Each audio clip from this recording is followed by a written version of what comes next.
Since the Yarchei Kallah does coincide with the Yarchei of Rav Noach Weinberg this week, I just wanted to preface my remarks with just 3 points that in my short time knowing Rav Noach when I came here to HaTorah had very profound impacts upon me and my life direction subsequent. The first was a very famous phrase that Rav Noach became known for, which was to take off time from your life to know what you're willing to die for. Know what's really important in your life, and once you know what you're willing to die for, live for that value. If something is so important for you that you'd be willing to die for that, and then you take a decision in your life to fight for that value, to live for that value, every day of your life will be filled with so much meaning, so much joy, of creativity, of power, of making a difference, of doing something that you really believe in and care about. It would fill with so much simcha, so much joy. So I took a moment to reflect on that, and I said to Rav Noach that I'm thinking of leaving HaTorah to become a doctor. I said, I can't think of much more that I'd be willing to die for than maybe, and I don't even know if I'd be willing to do that, is maybe to risk my life to maybe try to save someone else's. So I think it's time for me to become a doctor. So Noach, with a giant smile, said, exactly. That's exactly what you should do. Chazal tell us that Torah is a refuah. Torah is something that heals the soul. And he said, Nachman, instead of helping someone heal themselves physically for the finite few years that they're in this world, why not dedicate to helping heal people spiritually? Give them health for eternity. Because, as he chuckled, eternity is pretty long, isn't it?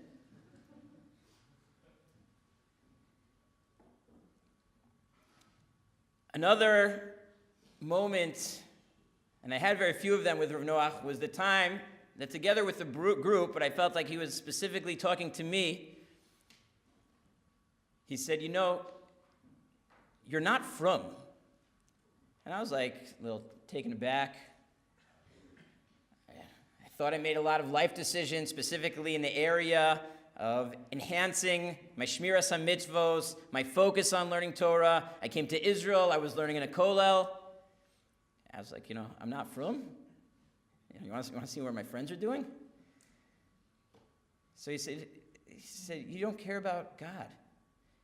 He said, you think God cares about your learning Torah and Mitzvos more than every other Jewish person? Are you that arrogant? You have such a big ego? He said, God cares about every single one of his children. He wants every single one of his children to be learning Torah, to be doing mitzvos. Don't you care about God? Being religious is not about Torah and mitzvos alone. It's about having a relationship with Hashem. It's about caring about God.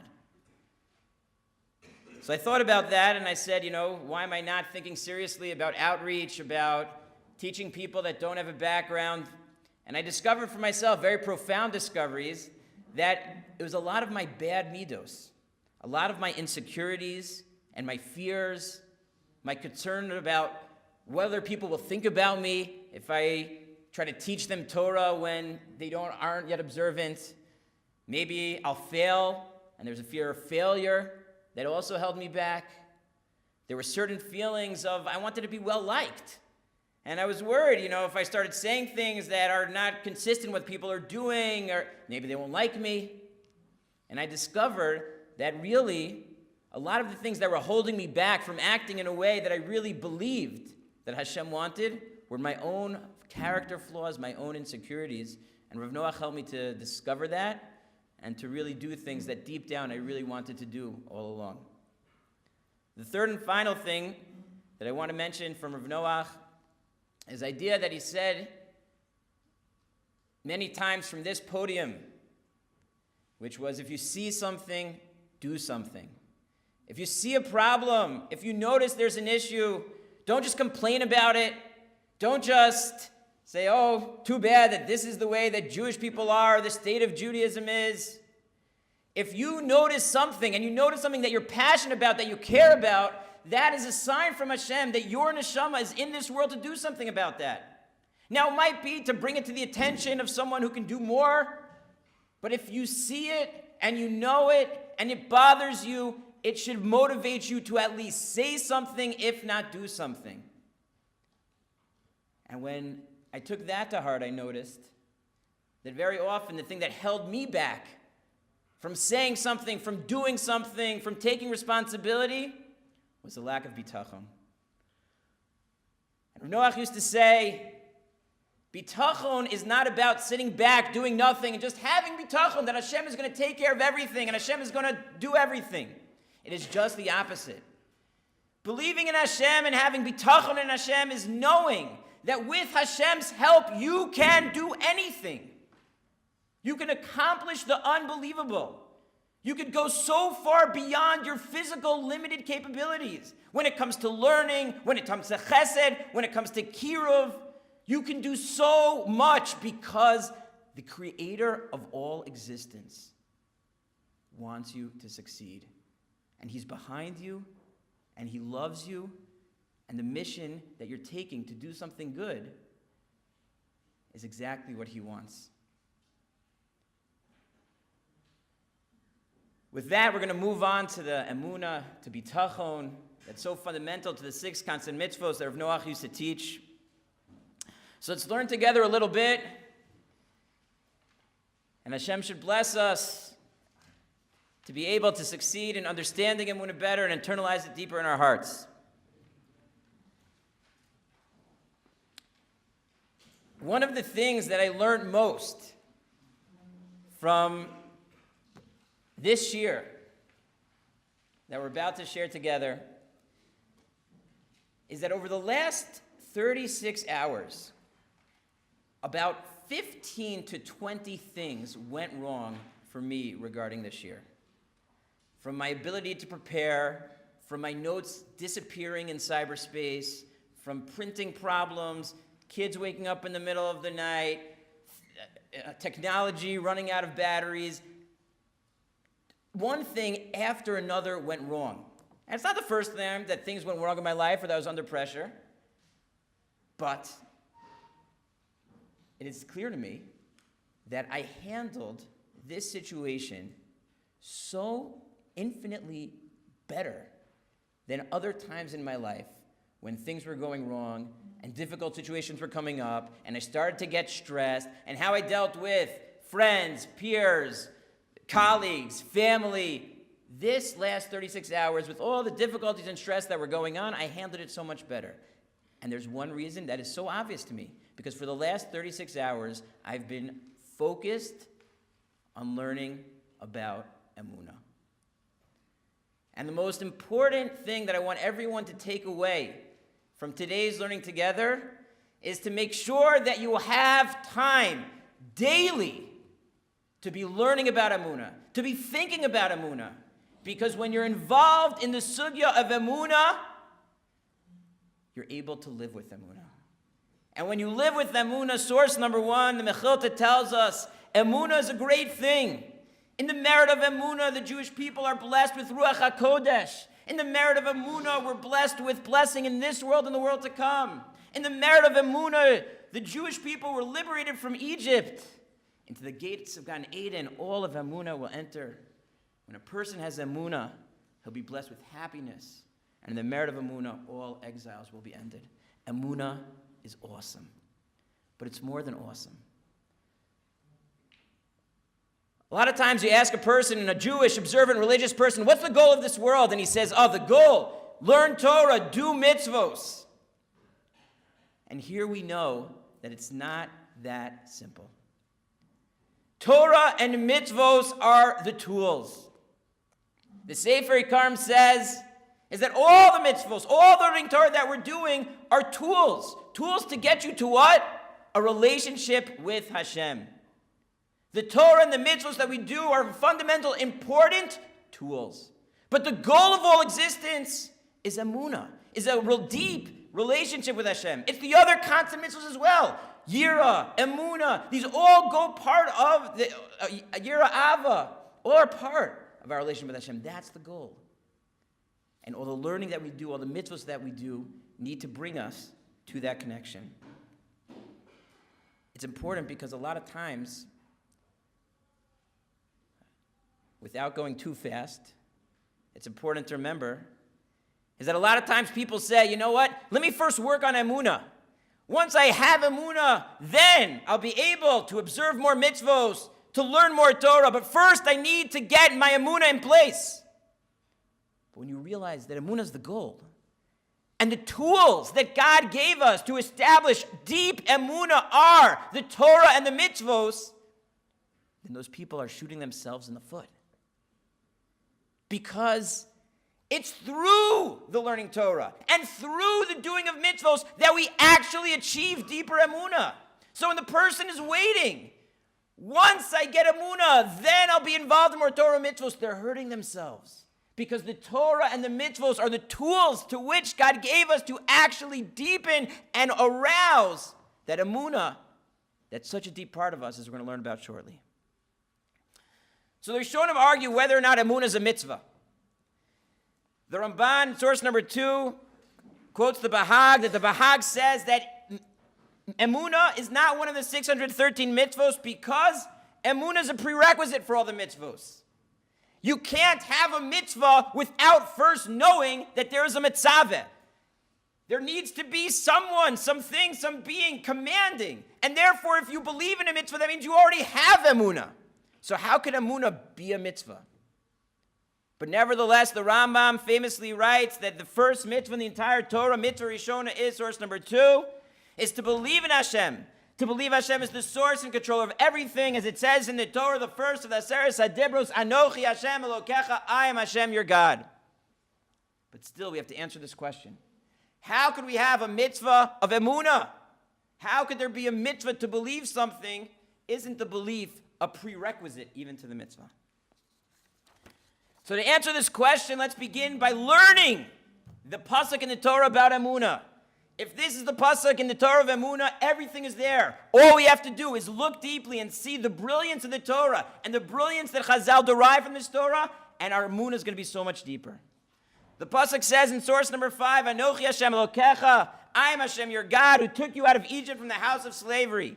The Ibn Ezra in source number 6 quotes Rabbi Yehuda Halevi, the author of the Kuzari, who asked him the following question. When Hashem introduces himself, the Aseres HaDibros, why does he say, Anochi Hashem Elokecha, I am Hashem who took you out of Egypt? He did so much more than that. He should have said, I am Hashem who created the entire universe. I am Hashem who created you. But yet Hashem introduces himself. I am Hashem who took you out of Egypt. Why? So to answer this question, we're going to look other places in Judaism where we're Yetzias Mitzrayim, leaving of Egypt, is also out of place. Friday night Kiddush every single night. We celebrate Shabbos. Shabbos is a remembrance to the creation of the world, the seventh day of creation. And we say every Friday night in Kiddush. Source number 7, blessed is Hashem who sanctified us through the mitzvahs and desired us. He gave us with love the holy Shabbos, a remembrance to the creation of the world. Shabbos is the first of the holy days, a remembrance to Zecher Lietzias Mitzrayim, the Exodus from Egypt. And the commentators will say, oops, slip that in there. Isn't the holiday to remember Egypt the holiday of Pesach? What in the world is Yetzias Mitzrayim, the Exodus of Egypt, doing in the middle of our Kiddush?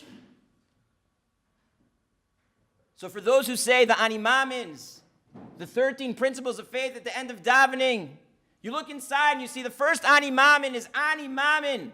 Be'emunah Shalem, I believe with pure faith. Shabore Yisbarach Shemo, that Hashem, Bore L'chol Abrurim, He created all creations, but I skipped a word. The Ani Mamin says, I believe with absolute faith that Hashem is Bore Umanhig L'chol Abrurim. He is the creator and the director, the controller. Without Yetzias Mitzrayim, says the Ramban in source number 9, throughout ages, philosophers, religions have believed in a creator. But they have denied the fact that that creator is involved and directing our lives. Some believe that God is too elevated to know what's going on. Some believe God doesn't care enough to be involved in directing this world. But the reason why we say Hashem in our Ani Mammon is a Borei Umanig is because without having the proper definition of God, you don't really have Emunah. And the first thing that we're going to develop is that, you know what the mitzvah of Emunah is? The mitzvah of Emunah, first and foremost, is to make sure that your Emunah, the definition of God that you have, is complete and is accurate and is correct. And that's why Hashem introduced himself. I am Hashem who took you out of Egypt. Because it's Egypt that testifies to us that Hashem is not just a creator. He's a controller. He's involved. He knows what's going on. He's all-knowing.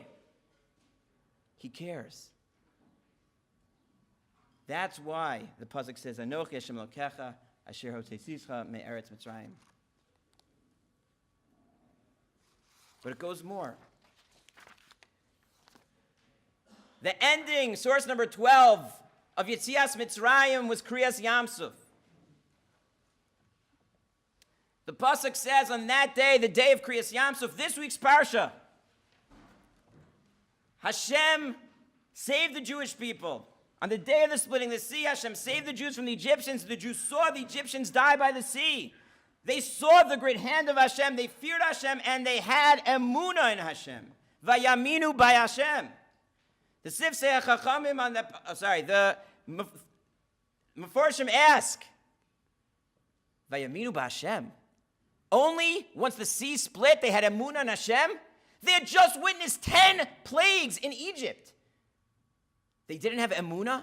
It was only at the splitting of the sea that they had Emunah in Hashem. How could this possibly be? So the answer to this question lies by the creation of the entire world and the secret of Shabbos. The Torah tells us in Parshas Bereshis, source number 13, Hashem created and finished the heavens and earth. Vayechal Elokim bayom hashvi. Hashem finished all of his work on the seventh day. Vayishbos bayom hashvi. And God rested on the seventh day. The Sifsei Chacham Mass in source number 14, this is a stira, a contradiction. How can you understand this verse? On the one hand, it implies that Hashem did work on the seventh day. Vayechal Elokim, he finished his work on the seventh day. But the end of the pasuk says, Vayishbos bayom hashvi. That he rested. And Shabbos means no work. So did he work and finish his work on the seventh day? Or did he rest on the seventh day? So there's two answers. Both of them don't really seem to answer the question.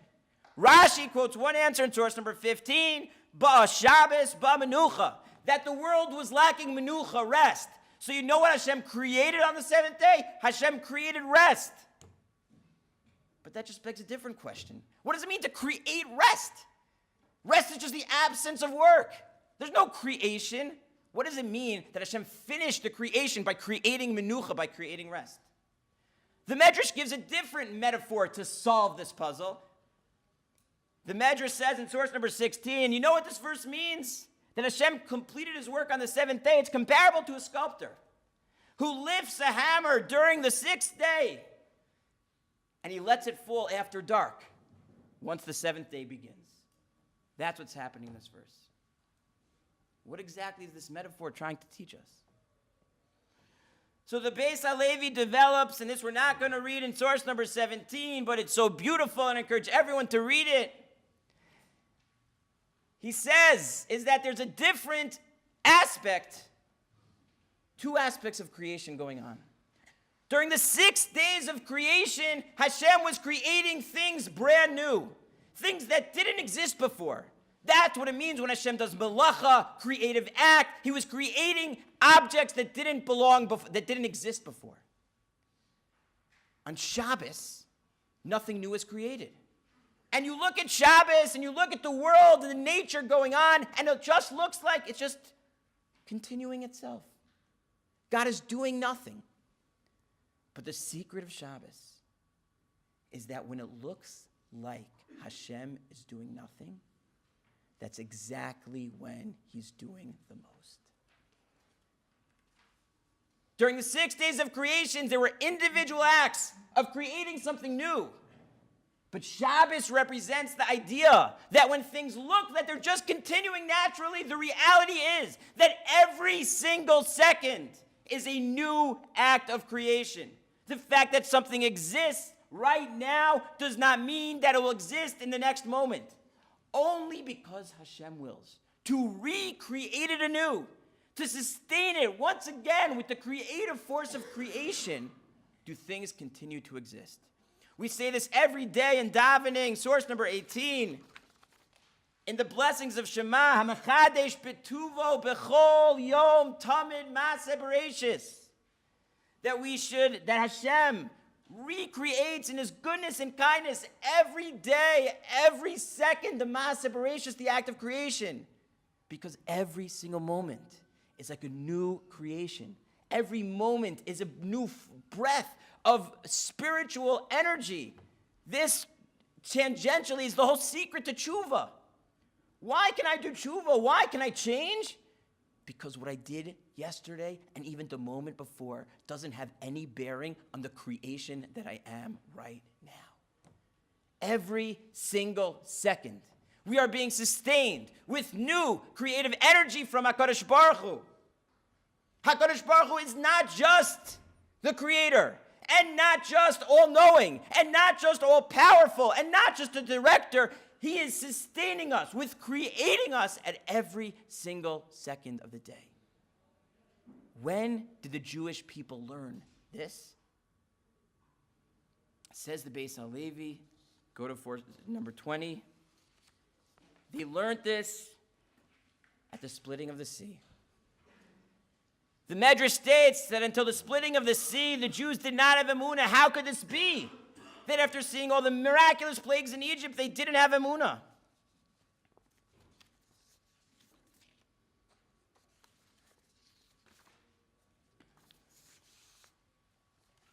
In Egypt, the Jews achieved the first level of Emunah, that Hashem oversees the world and punishes those who violate His will.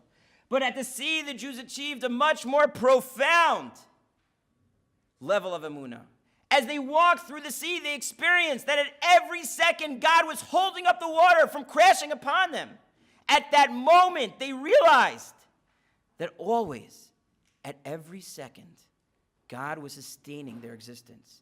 Every single step they took, every single moment, Hashem is constantly recreating and giving you life. At that, if Hashem at any moment would remove His hand, nothing would exist. Every single moment they understood they were being sustained by Hashem. Vayaminu b'Hashem, Yud Kei Vav Kei, the name of Chesed and Rachamim, kindness and compassion. They were being sustained even though they were imperfect. Hashem was giving them and blessing them with existence, with life, anew every second. So to back up 1 second, what's the mitzvah of Emunah? Anochi Hashem Elokecha. No, that really is not the mitzvah. It's Anochi Hashem Elokecha Asher Hotzeisicha Me'eretz Mitzrayim, who took you out of Egypt, because it's Egypt that gives you the proper definition of God, that He's the creator, and if He creates, that means there's a purpose, that He's the director, which means that He's involved, means the things that are happening to you in your life have a message for you. They have reason. Find that message. But it means more than that.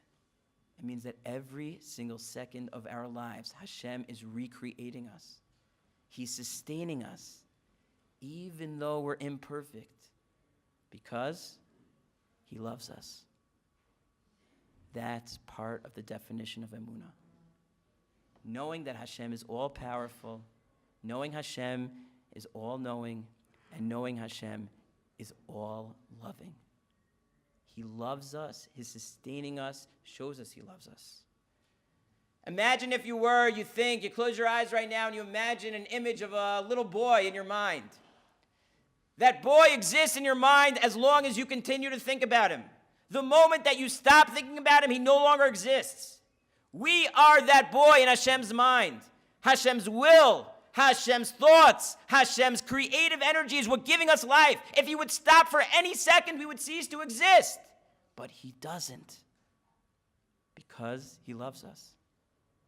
Sometimes you might see me walking outside on the phone during the break. Very often, I'm speaking to my wife. Once in a while, I get too busy, and I'm running around this, and I do that, and I forget to call my wife during the break. I come home at night, and I notice my wife's not as happy as normal. I said, what's wrong? Why aren't you as happy as normal? I said, because you didn't call me during the break. Whatever. What do we chat about anyway? How's your day? What's going on? What's it? I said, there's really nothing anyway to share anyway. It's not a really big deal. She said, but you weren't thinking about me. So, if you're not thinking about me, that means that you're not displaying love for me. Hashem's constant thinking about us, sustaining us through His will, through His thoughts at every single second is a display that Hashem is not thinking about you. He loves us dearly. He doesn't stop, not for a moment. Right now, we're going to take a deep breath.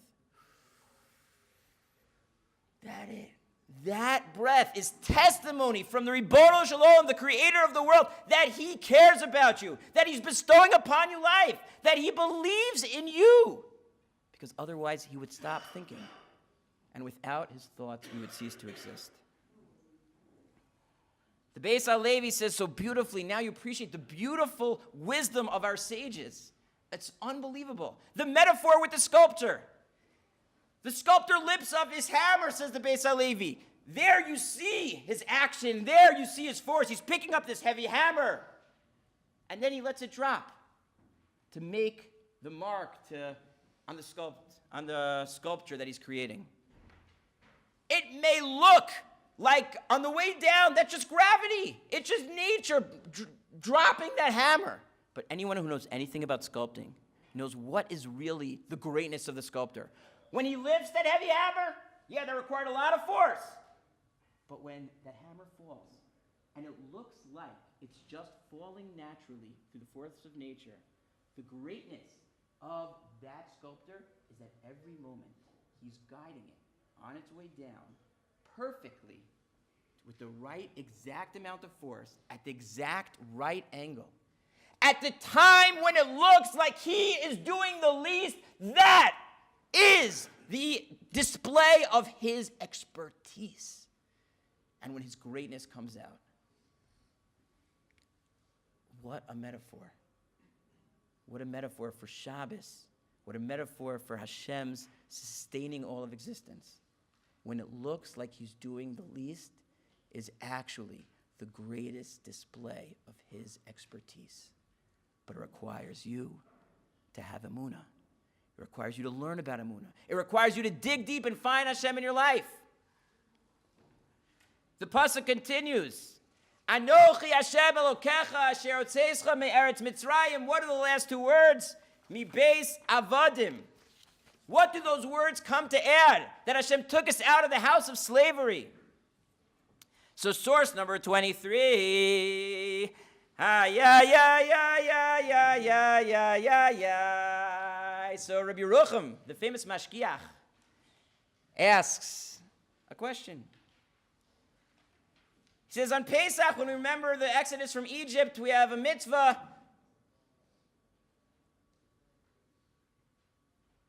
Not just to remember the Exodus from Egypt.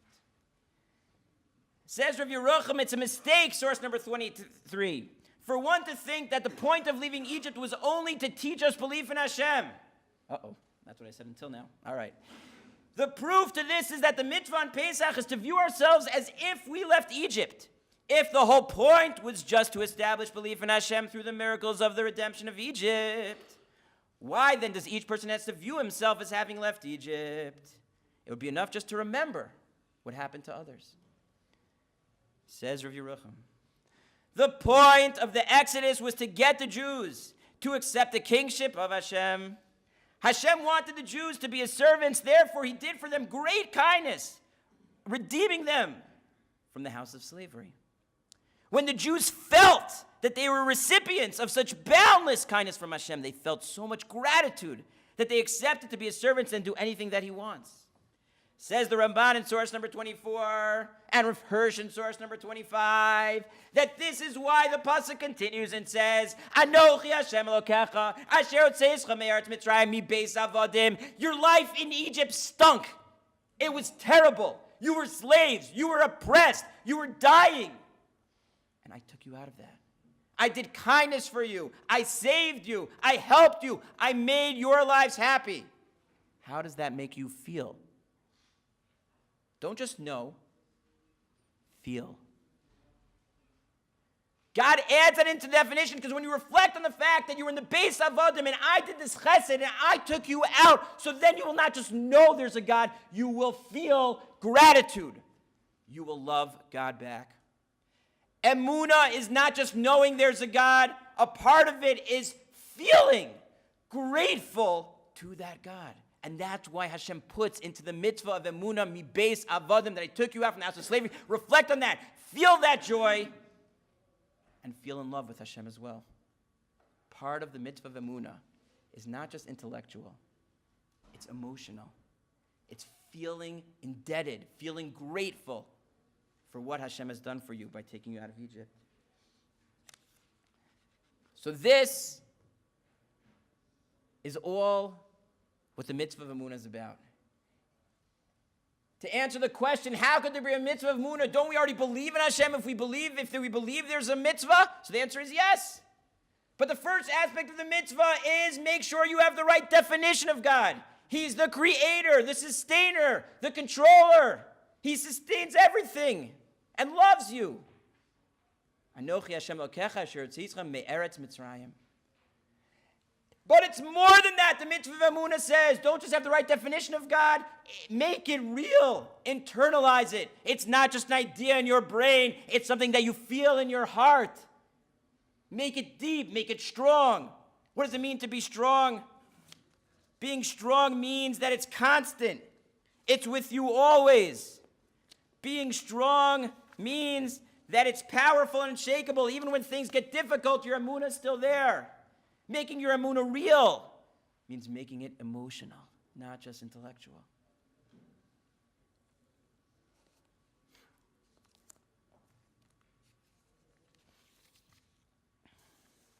But there's one word that I skipped. Anochi Hashem asher hotzeischa me'eretz Mitzrayim mibeis avodim. The word that I skipped was Elokecha. Says Rav Shimshon Raphael Hirsch. And the Kutzker Rebbe says something very similar. Source number 25.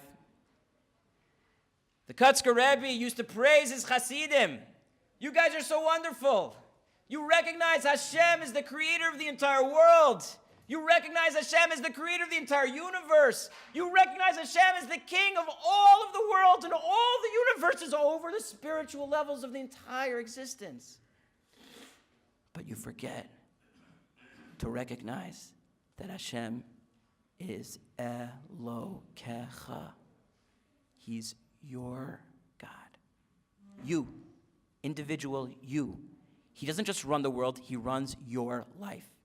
He doesn't just care about the world, he cares about you. He wants you. He wants your mitzvos. He wants your service. You, individual you, are important to Hashem.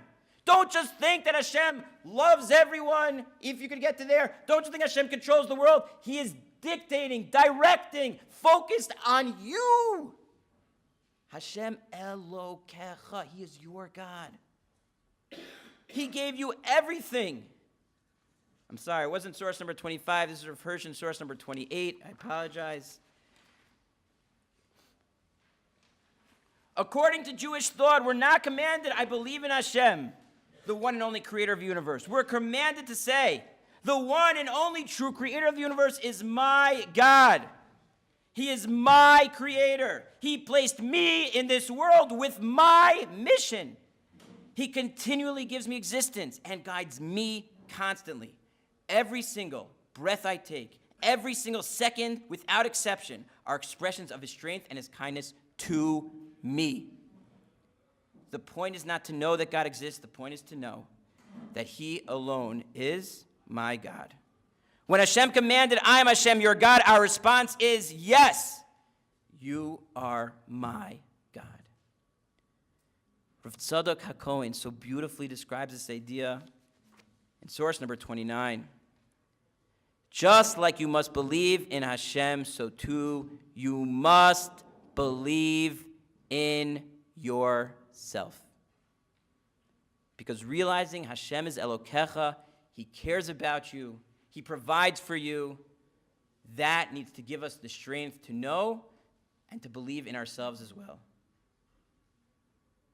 So Hashem believes in us, and we need to believe in ourselves. Hashem cares and is noticing every single act of that we do, and this is also part of Emunah, to recognize our own mission and our own greatness. In our last 3 minutes together, I'd like to just talk about some practical ways on how to do this. Beautiful. We need Emunah. We need Emunah. Emunah is so powerful. Emunah is so special. It makes us so happy. It fills our lives with serenity. But how do we do it? So on the back, there's 10 tools. 10 tools. You can post this on your wall next to your bed. Review them every night. Tool number 1. Every day, daven to Hashem to help you deepen and strengthen your Emunah.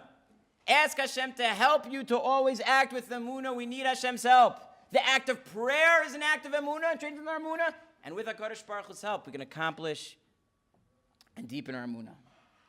Number 2, this is based on an idea in the Sefer HaChinuch. Throughout your day, speak to Hashem in your own words about what's on your mind and what you're going through right now. Ask Him to help you to succeed at each stage of your day. You walk in, Hashem, help me to give me strength that I'll be able to pay attention to my shir. Hashem, help that the food at lunch be delicious. Hashem, help me that when I go play basketball, that I should act with good midos and proper etiquette. Every step of your day, you walk into a room, a new tefillah. In your own words, talk to Hashem. And through talking to Hashem, that you bring Emunah, says Sefer Chinuch, from your head to your heart. The mouth is right in the middle. It's that bridge between the head and the heart. Number 3 is based on the Gemara in Shabbos in source number 33. The Gemara in Shabbos says, Reish Lakish says, all who answer Amen with all their might, the gates of Gan Eden will be open for them, as the verse states. Open the gates, and the righteous nation who guarded their Emunah will enter, says the Gemara, Al Tikre Emunim Ela Sha'omrim Amen. Those who guard their Amenim, Amen, Emunah have the same words. The letters Amen, the Gemara says, spell Kel, Aleph, Mem, Ne'eman, Aleph, Kel, Melech, Ne'eman, Aleph, Mem, Nun. The Sefer Yereim says is that if you take all of Jewish philosophy and you get it into 3 fundamental ideas, it's that God exists, He's the creator and sustainer. He has a will for mankind, and there's reward and punishment. El Melech Ne'eman. Hashem is the creator. Kel, He's the Melech. He has a will for mankind, and He's Ne'eman L'Shalem Schar, and He gives reward. Every time we declare Amen is an opportunity to strengthen our foundations of Emunah, all of Emunah in 3 letters. Amen. But you have to have intent. So number 3, make sure that you answer Amen with the intent that you're affirming your Emunah in Hashem.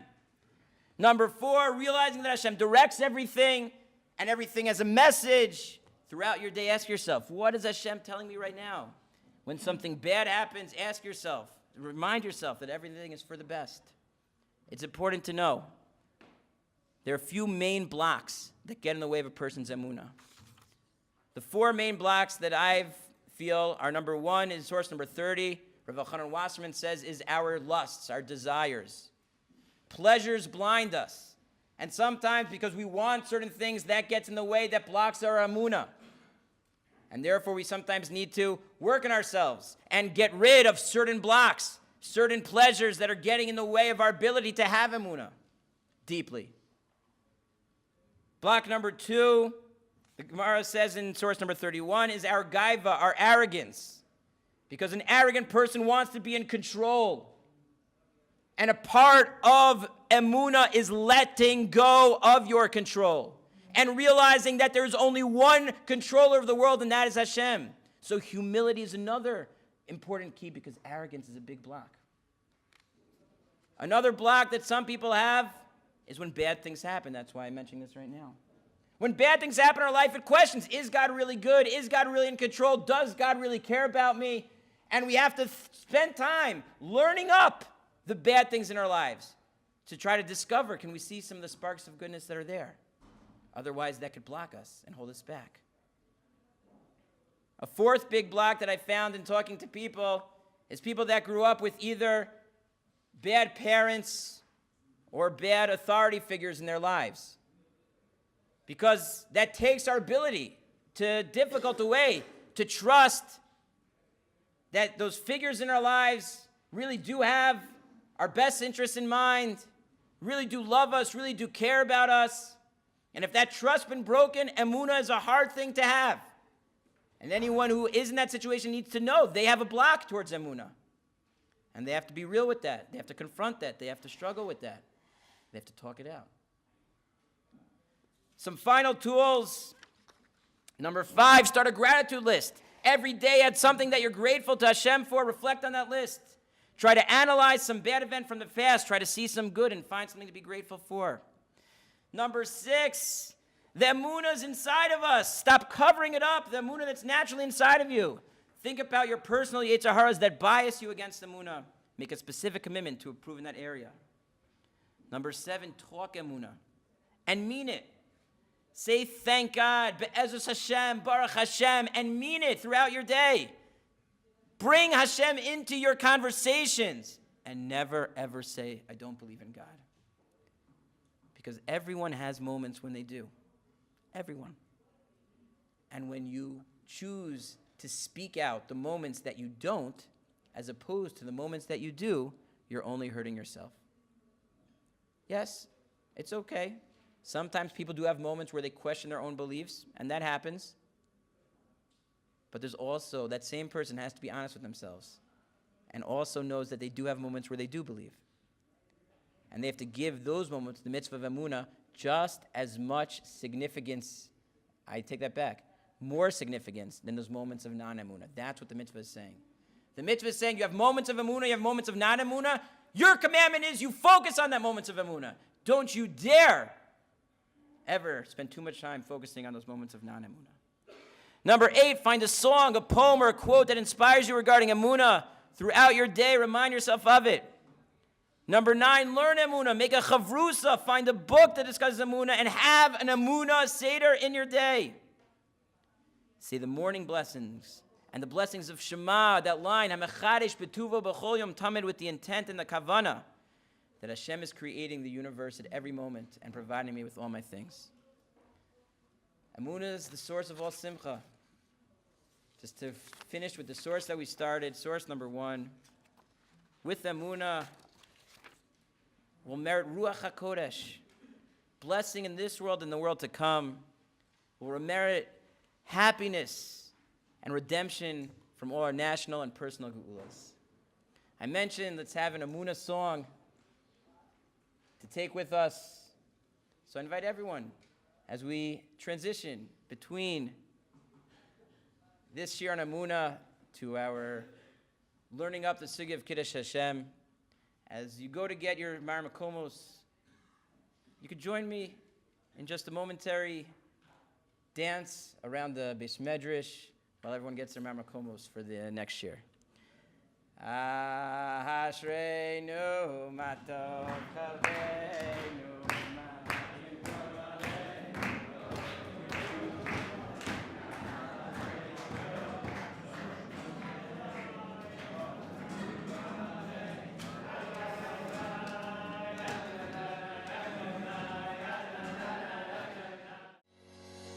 Thank you.